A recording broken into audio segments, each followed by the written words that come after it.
It's Tuesday, February 25th, 2020, and you're listening to The Jaking Off Show. The Jaking Off Show is sponsored by Liquid Death Mountain Water, which now has a limited time product. Liquid Death Sparkling Water, otherwise known as Exploding Water. Not only will your thirst be murdered, it will explode.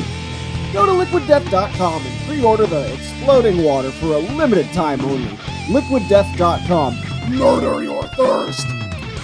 Is the death metal vocals a little bit too much? I think so, but you know what? I'm just going to roll with it anyway. The Jaking Off Show is also sponsored by you, my fellow patrons, over at patreon.com. Go to patreon.com/JakingOffShow and show your support by donating as little as $1 a month.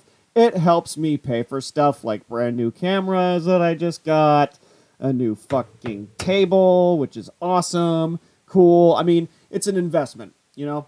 It's not a business yet. It's an investment. I'm putting a lot of my own money into this whole thing, and I'm doing it all by myself. And, holla for $1. It would help a lot, even if you donate a little. So, like, if a lot of people donate a little, then, you know, it's smooth sailing. I could move about with my goals and have more confidence in asking a friend, aka a guest, over to, you know, chat and shoot the shit for a little bit, and talk about their creative work, you know, not just mine. Who the fuck am I? I'm nobody from nowhere.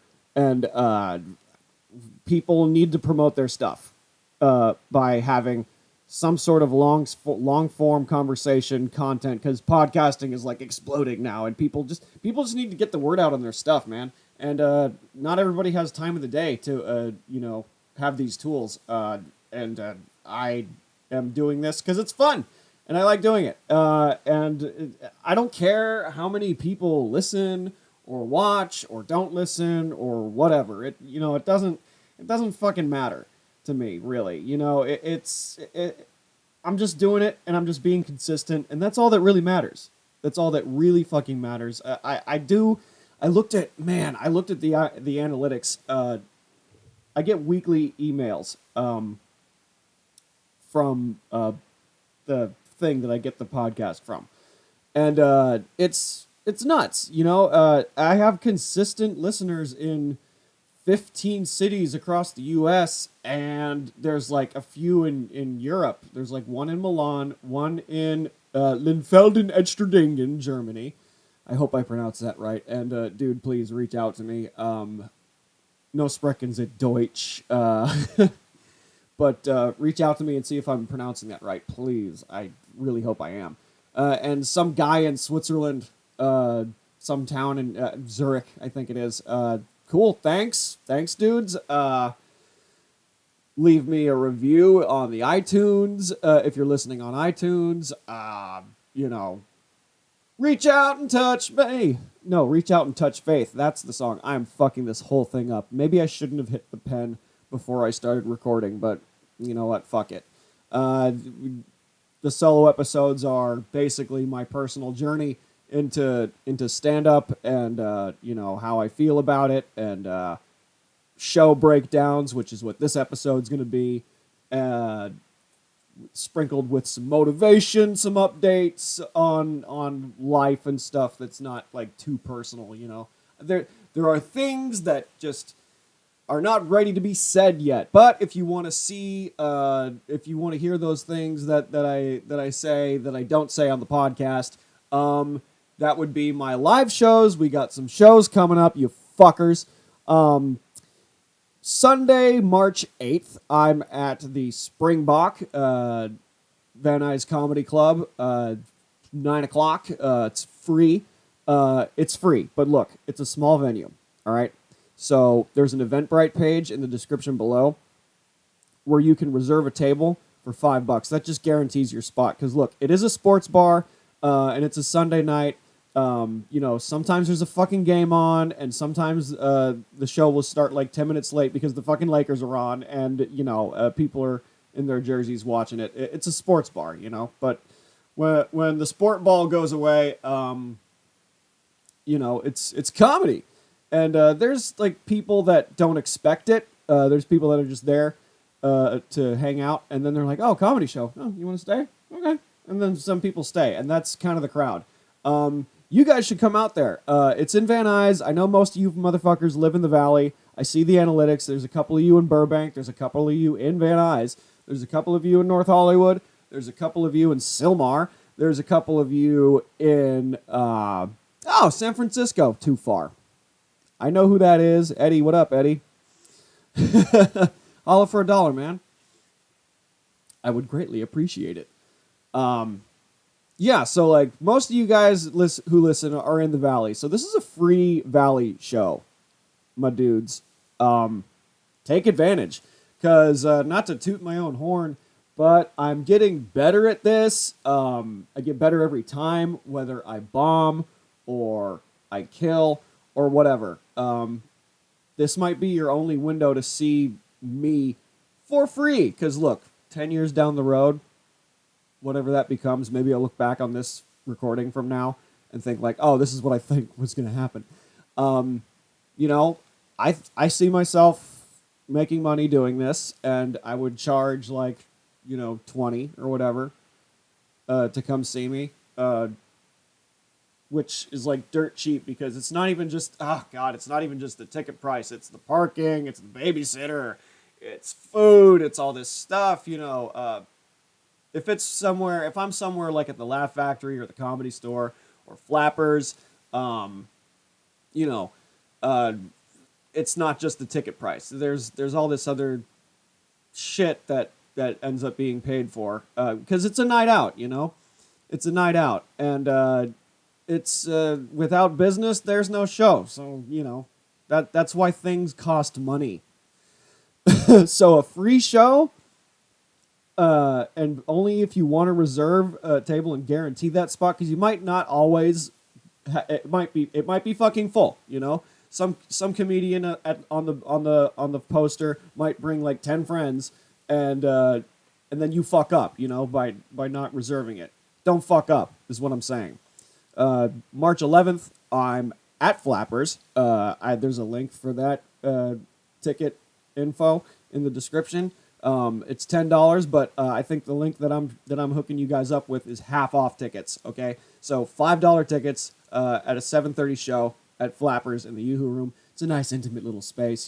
They got good drinks, they got good food, and it's a good time. There's celebrity drop-ins. There's like special mystery guest, whoever the fuck it is. There's always someone there. Last time I was there, you guys missed Jimmy fucking Dore, so fuck you. You fucked up. Don't fuck up. Like I said it already, don't fuck up. Stop. You don't want to do that to yourself. Come see me, man. I'm funny. I promise.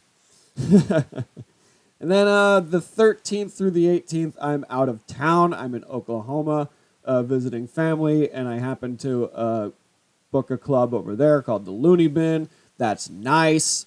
I'm not really going to promote that. You guys aren't going to come all the way out there. But I'll get like a percentage at the door based on how many people I bring. And I'm like, oh, I got cousins there. So, hey, fam, come down and see me. Gun touting Hicks you? No, I'm just kidding. This last show, it was a lot of fun. It was a lot of fun. A couple of friends of mine went, and thank you for coming. I'm eternally grateful.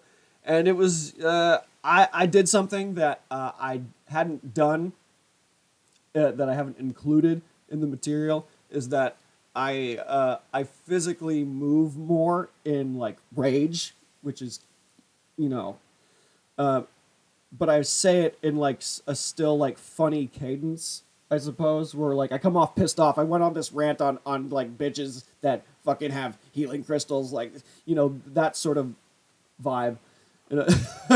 Just anger towards people that don't want to do any harm. And I shit on that.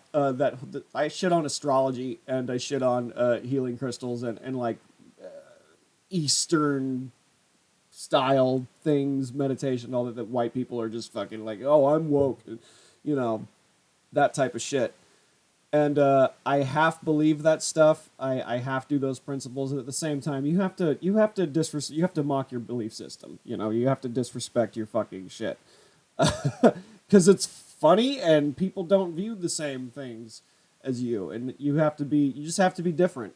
Well, here's what happened at the show. A lot of the comedians were covering some of the similar subjects that I cover, and I don't want to, just rehash the same material on like being single or online dating, which I have like I have bits on that, but like when too many comedians talk about the same thing and like the jokes are funny and it's all good, but I want to stick out, I want to drift off from the subject. Like, okay, is this going to be we're going to talk about this thing the whole night? And so I had three different sets in mind, and it changed like three times over the course of the show because again I went last, which I don't mind. I don't mind going last, and most shows you have an MC, a feature, and a headliner. The headliner goes last and closes the show. I am far from being a headliner, so don't get too fucking excited. I did close the show though.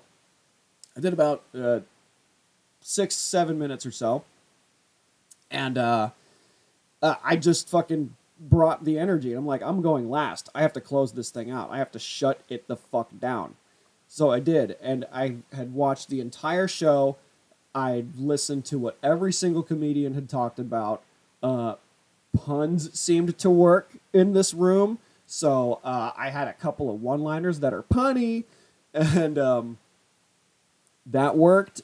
So like I read the room. My set changed three times in like an hour. It's such a crazy thing because I covered stuff that I don't usually cover. I did material that was kind of newish, and it's working, which means I just have to. I'm tying other bits together. If you're not a comedian and you don't know what the fuck I'm talking about, or if stand-up comedy is not something that you're into, let me explain these shows a different type of way. So let's say you're at a party, right? Let's say you're at a party and you're talking and everyone's listening to you. You're like dominating the circle or whatever you're in, and you don't have anything funny. Dude, when no one laughs or gives a shit when you're telling a story, it's one of the worst fucking things in the world. You have to like grab people. It's basically it's a one-sided conversation, and their only response is to laugh, groan, or respond, or don't. That's it. If you're smart, you won't heckle. I have yet to deal with one. And like, what am I gonna do? I'm just gonna have something off the cuff. I'm just gonna have to be ready for it.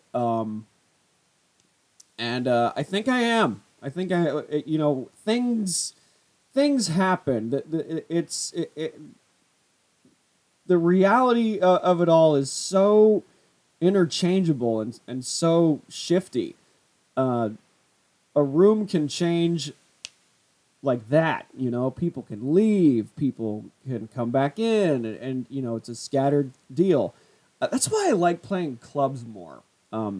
Bar shows, it's good practice. But there's always this one fucking guy that brings the most friends, and they only go to see him, and then they just dip. That didn't happen at this show. People stuck around till the very end, especially like for me, not for me, but I went last, and I'm just like kind of scared, going like, oh god, what if everyone leaves again? That would suck. And then, and I recorded it, and it's good tape, but I fucking sponge-brained my closer. And what that means is you accidentally say someone else's joke. Whether it's to dig yourself out of a hole and you don't know what to do because you're bombing, or you don't trust your material, sponge braining happens for me. And I did it completely by accident because when you get the light it's just a signal from the booker to you or whoever's handling the show to let you know, um, hey, you gotta wrap this up, you know, and it's you lose track of time really when you're on stage, and it depends on how the reactions are going. Um, you know, 5 minutes can last like 5 fucking seconds, or it can be the slowest death ever. You know, that's why you gotta fucking go through the mental catalog of what's in there, what's interesting, or whatever.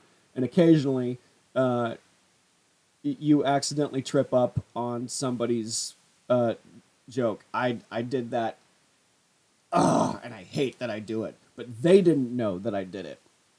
But I knew because the last couple of jokes to close me out were lines from a comedian by the name of Stephen Pearl. Now, Stephen Pearl is one of the funniest motherfuckers I have ever met in my life. An absolute legend, in my opinion. Legend.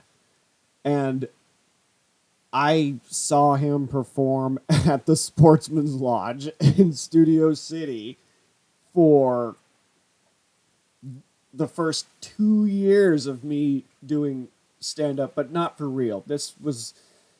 I've been doing it for real for a year, but way back when I was like 15, 16, my best friend's dad would sneak me into these shows, and Stephen Pearl would headline this show. He would do like a half hour, and this was a patio. It was outside. You get heckled by like homeless people and shopping carts. It's kind of a good time, but he has these one-liners that are just absolutely savage, even though I've heard them a million fucking times. And I said some of his one-liners as a closer because I just wanted to end it on a high note because I didn't trust my material because I was mid-bit. I was mid-bit when I got the light, and it kind of like tripped me up a little bit. And I didn't have the confidence really to to finish the bit, you know, because I don't trust my shit yet. I don't trust all of my material yet, and I've let jokes die. I've let them pass. I've let them go. I've got a lot of material, but about half of it's good. So I could do 15 minutes, but I have to find a spot that where I can practice 15 minutes, record it, and have it be good. See, there's a couple places that I do know, but they're open mics. They're not shows. You know, and I think I've got good tape. I think if I just edit out the Stephen Pearl lines, which I did say at the very end, other than that, I crushed it. That was good tape. You know, I just didn't trust the last bit I was doing. I don't even remember. I have to look it over. I have to look it over on this thing. Well, it was shot on this. I filmed my last podcast with this camera, and now I'm shooting it with a better looking one, and that is a fucking beauty. Best $300 I ever spent. It came with a bundle and all that stuff. It was cool. Anyway, what am I talking about? I recorded my set. I looked over the tape. I dropped the card in the laptop and looked it over. And I'm like, so I got to look at it again and edit it, and maybe I can send it out to bookers. That's kind of the idea. You know, you got to get out there. You have to. It's the only way. And I don't need a fucking manager for this. I could just do this my damn self. I don't need nobody. Oh, that sounds such a brooding lone wolf thing. Let's not give off the brooding lone wolf vibes. How's that sound? Because I'm really not. I'm like this fucking... I walk around like I have a chip on my shoulder sometimes, and it's like kind of dumb. I don't know. Like, I'm walking around like I hate everyone. Maybe it's because I wear black all the time and I'm like semi pissed off when I'm listening to like death metal and all that. But I'm actually a fucking teddy bear, man. I'm actually a giggly piece of shit.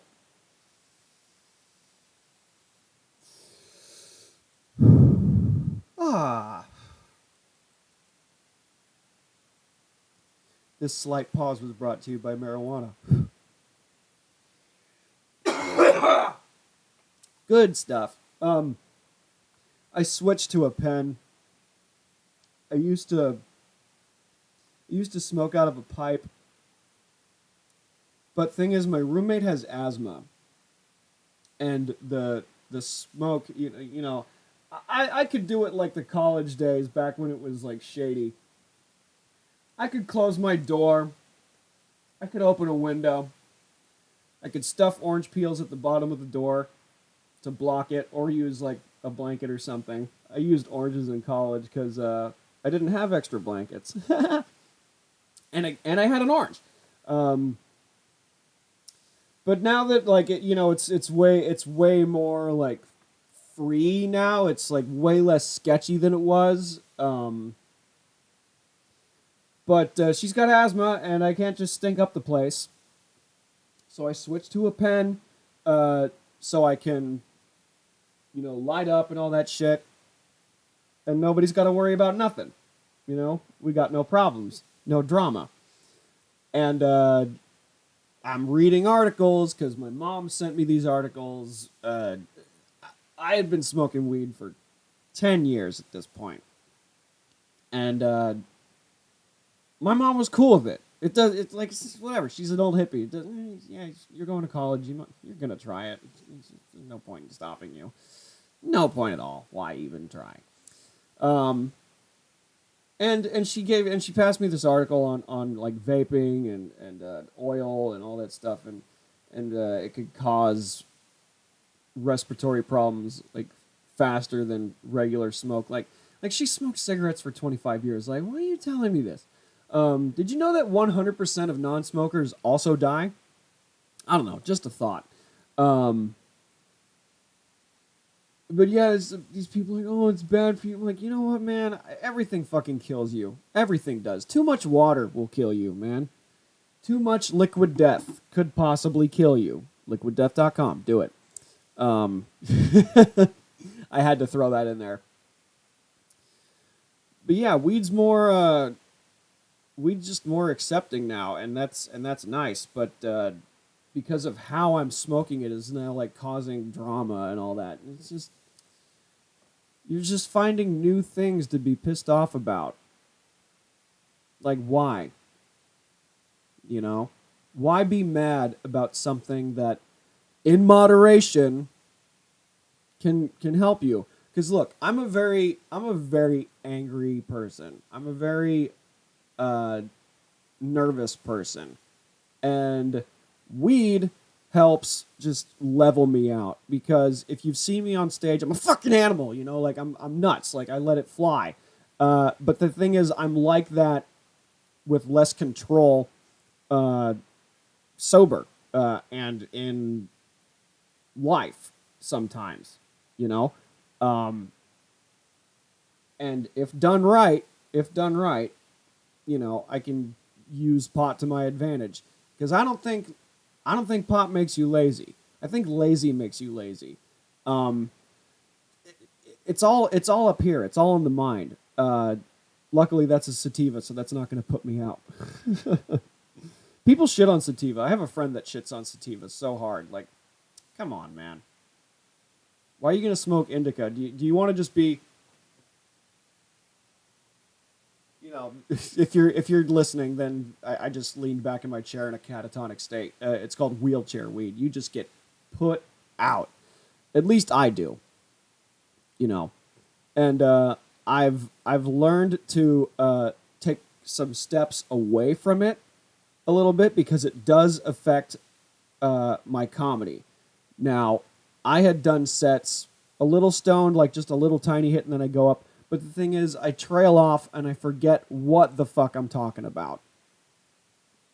You know, and it's just because I get it happens sober, it happens high, but it happens more often when I'm high. So I might as well just like, okay, be clean, be good, focus, remember what you're gonna cover, have your notebook on you. You know, I'm taking this thing fucking everywhere with me now. Good advice from a friend. Because I don't always take it with me everywhere. Now I'm taking it with me everywhere, and I'm running out of room. Got to go to fucking Staples or Office Space or whatever, where you can get more of that notebooks. I am not sponsored by Office Space. Ads and shit. What a crazy thing. Ads. You know, it's just like, here, read a script, say this stuff. Here's a promo code for our product. Da, da, da, you know, buy our stuff. And it's how I could potentially make money or breaking even or whatever doing, and I'm happy to do that. That's cool. And it's something. The fucking mountain water. It just fits me. It's silly. It's hardcore, and all that. When I found out about Liquid Death, it was just this hardcore fucking ad that I saw for Mr. Pickle's Good Boy on Adult Swim because I'm a fucking man child that still watches cartoons. You know, and I'm like, oh, that's interesting. But I was drinking heavily at the time. No, I'm lying to you. I had not drank heavily in a year, and like this, it brought the attitude of like extremity, but it's just regular water. So it's really the branding. You could slap any type of logo on anything, and people will buy it. I figure, you know, and what they do is cool, and I'm buying their shit, and they're sending me shit, and that's nice. Thank you. Where the fuck was I going with this? There's people who just like don't want to do ads for their podcast, and it's like, dude, you could make a little, you know, that's the whole point of this thing. Or at least helps you break even. Now that's what I have my Patreon for. Just a little bit of pocket change just to help me do this, and eventually, enough monthly donations will help make this thing grow so I don't have to operate this out of my room, so I can have the confidence to have a fucking guest over, you know? This episode was really about the breakdown of a comedy show, which I only covered a little bit of. Let's get back to that.